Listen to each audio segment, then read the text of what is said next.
Our book today is called Luli and the Language of Tea. It is by Andrea Wang with pictures by Huen Yum. Luli and the Language of Tea. Oh, the end pages have teacups and they have different places labeled on them. This is going to be interesting. Oh, okay. So here we have people going into a class that says English as a second language and free childcare. So it looks like the parents are going to a class and the children are going into childcare to play together while their parents are in school. Our dedication says, for Debbie, the real Miss Hurricane, and for all the immigrants who helped build the U.S. and continue to contribute in countless important ways, I raise my teacup to you and to my ESL friends in Livonia, Michigan. So there we go, Luli and the Language of Tea. The playroom was quiet. Luli couldn't speak English, neither could the others. All around the room, children played alone.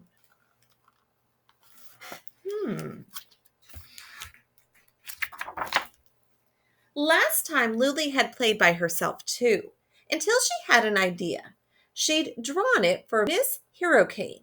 This time, Luli had a plan. Oh, she drew a picture. She has a plan. From inside her backpack and onto the round table, Luli set a thermos, a canister, a stack of cups, and a fat-bellied teapot. Out of the canister and into the teapot, Luli dropped a small ball of tea leaves. Plop! Out of the thermos and over the tea leaves, Luli poured steaming hot water. Ploosh! Ooh. Luli took a deep breath. Cha! She called in Chinese. All around the room, heads popped up. Cha? Che? Asked Maxim in Russian.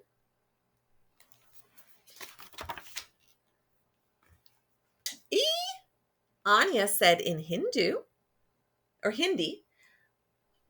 I said Kerem in Turkish. Chai? Naku said in Persian. Shay asked Hakim in Arabic. Ooh, all the children speak different languages. Tay? Valentina said in Spanish. Tea? asked Matthias in German. Chai? Tishala said in Swahili. Shay? asked Pedro in Portuguese. Oh. The tea was ready, and Luli beamed. She was ready. Cha, she beckoned. Oh, they're all coming to the same table. All around the room, the children joined together. Luli poured the first cup and gave it to Maxim, who gave it to Anya, who gave it to Kareem, who gave it to Niku, who gave it to Hakim, who gave it to Valentina, who gave it to Matthias, who gave it to Tishala, who gave it to Pedro. Oh, they passed it around the table. All around the table, children passed tea. Everyone had a full cup except Luli. Pedro took Luli's empty cup and passed it to Tishala, who passed it to Matthias, who passed it to Valentina, who passed it to Hakim, who passed it to Niku, who passed it to Kareem, who passed it to Anya, who passed it to Maxim, who passed it to Luli.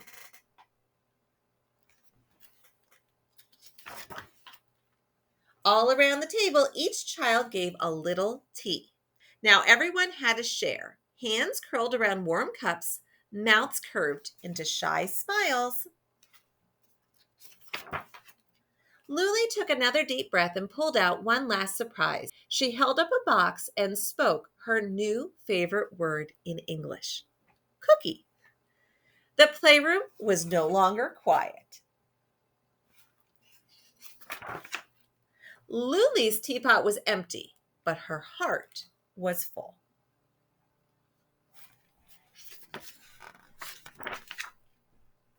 All right. And here's a note from the author at the back. It says, I was born in the United States, but my parents were born in China. They came to the United States for the same reason most immigrants do, the chance of a better life. They learned English before they arrived, but they met many people who didn't. Both my parents helped those who couldn't speak English. My mother started a program that helped other immigrant nurses pass tests that allowed them to take care of patients. My father taught English as a Second Language, or ESL, classes in high schools, nursing homes, and hospitals. I recorded myself reading the textbook aloud so my father's students could listen to my pronunciation. Every visitor to my parents' home was offered tea and snacks. When I found out that the Chinese word for tea is similar to the word for tea in many other languages, I was intrigued. Why was this? How could asking for chai in India get you the same drink in Kenya, with some differences in flavor and spices? It turns out that the word for tea in over 200 languages can be traced back to two Chinese dialects. According to legend, tea was invented in China around 27,000 BCE, that's over 4,700 years ago. As people around the world began to trade with China, they took tea and the word for it back to their homes. Over time, the pronunciation in different countries has changed, but not too much.